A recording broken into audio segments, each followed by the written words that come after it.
Yo, what's the crap, boys? Game three's done. Jokic and Jamal Murray absolutely terrorized the Heat, cementing themselves officially as the best in the NBA until further notice. Jokic especially cemented himself as the best player in the NBA. 30, 20, and 10 in a finals game, bro. No one's done that. Nobody has done that. Bro's doing this. With Jamal Murray, who had 34, 10, and 10, like, do you know what I mean? It's rare enough to see two teammates have a triple-double in a game, let alone game three of the NBA finals. Uh, Bro, we've literally witnessed history. Nobody has done that shit. Like, literally, the only other, you know, two players that have done that is Steph and Draymond. Elite company. Like, regardless of, like, who else is in this, even the fact you've done that is ridiculous. But, like, I mean, this duo is just absolutely insane. Their two-man game is elite. You know, it's very rare. Obviously, you know, I honestly think it's going to be a seven-game series. I'm kind of in favor of Denver now, just because, you know, it's very hard to beat this team. Michael Porter Jr., 7 points or something, you know, only made one field goal, and you still blow out the Heat. It's going to be hard to beat. It's going to be hard to beat this Nuggets team, who are just generally the best team in the world. But Miami definitely still in this series. I think they started off very well. They're getting Kevin Love showing why he's starting, hitting those good threes. Miami just went on. They've been starting well this whole series, especially in the first quarter, keeping it up. Obviously, Nuggets were doing their thing. Then it just got to the second half. Nuggets ran away with it. That first 3 minutes, they were just getting bucket after bucket. Miami weren't really responding. They try a free, wouldn't work. Max Strus, somewhat underperformed today. He's having a bit of a tough series now that you look back on it. And then, obviously, there was still hope. Obviously, the fourth quarter, it was like a 14-point game. A 14-point game is not exactly safe in the NBA today. But the Nuggets just keep running away with it. Miami kept missing shots, and that's all she wrote. Definitely a cold third quarter from the Miami Heat. They were just trying different stuff.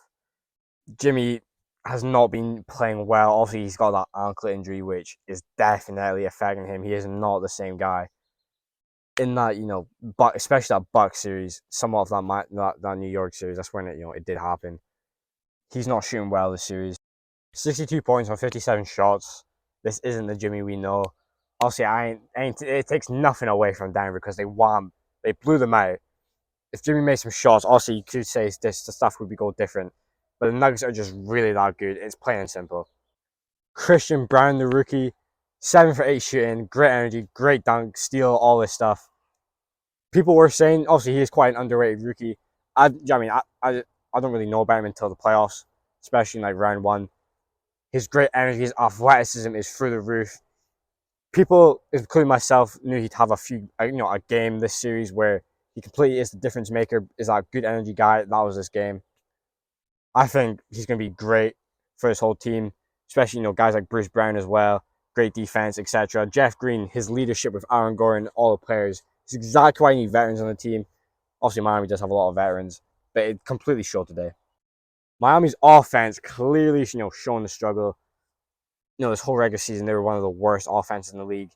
This game, it did show. They couldn't create a shot. Tyler Hero, unfortunately, got injured. He's like one of the only shot creators on the team. Like, it is painful to watch, especially in a finals game. You got the Nuggets running away with it. Miami can't create shit. If there's not a role player hitting 7 threes, their offense really doesn't have anything going. Obviously, you got Jimmy. Bam shot 7 for 20, 7 for 21. Does need to be a bit better. On the boards, he was great. On the defense, he was great. 17 rebounds. You're going to get a great game from Bam on the defensive side. Offensively, it's going to be a bit of a struggle. The way the Nuggets play around him, there were, he did got a lot of offensive rebounds, but there were many times, especially Jimmy, they just pass up shots. They'd run to the lane. Denver's got big bodies in the paint. They pass out, at least a bit of a scramble. They get a shot they don't really want off, and then it would just lead to, a bad shot or a turnover. Also, if Miami aren't getting stops, Denver scoring, almost every time. It does put a lot of pressure on the offense, and they do start to fold. I don't really like saying Miami are folding because they don't fold, but in that certain situation, they are folding. They need some sort of shot credit, like that, like already looking towards the offseason. They need to get a shot credit. Obviously, Tyler Hero is their guy, whether you get Dame or what, but they need to work on that shot creation. The offense just needs to be better because the Nuggets somewhat beat him on both sides of the ball. Offensively, 100%. Like, come on now, and even defensively, team defensively wise, obviously you could say Miami have better individual defenders. Obviously, Jimmy and Bam quite literally the best two defenders in the series, but obviously the way the Nuggets play as team defense kind of beats Miami out. When Jamal Murray and Jokic outscore your starters, rebounds and assists, everything, obviously you're going to lose the game. It's really just that. This is the best in the NBA. I don't want to count Miami out. Obviously, I think regardless who wins this, it's going to be a 6 or 7 game series. Obviously, if it's a repeat of what just happened, Denver are going to win the next, 2 games. I mean, that's just how it is. But I do think it's going to go to 7. I should stick to my pick with Miami, but Denver just looks like the best team in the world. Only complaint you can have with Denver is Michael Porter Jr. He's not been shooting well this series. Not a good series. Has been good. One thing will happen. They're playing a handoff. He gets around the screen, gives a good contest without fouling, and they missed a shot. His defense has been good. Hasn't exactly. I mean, he ain't the swing the rock guy. Funny screenshot of him just taking a pull up. Jokic and Murray are both open under the rim. That's just the player he is. He should keep shooting because when Michael Porter Jr. gets hot, he can win you a game, especially in the finals. We'll have to see what happens though. I think Miami take this game, go back to Denver 2-2. We'll see what happens though.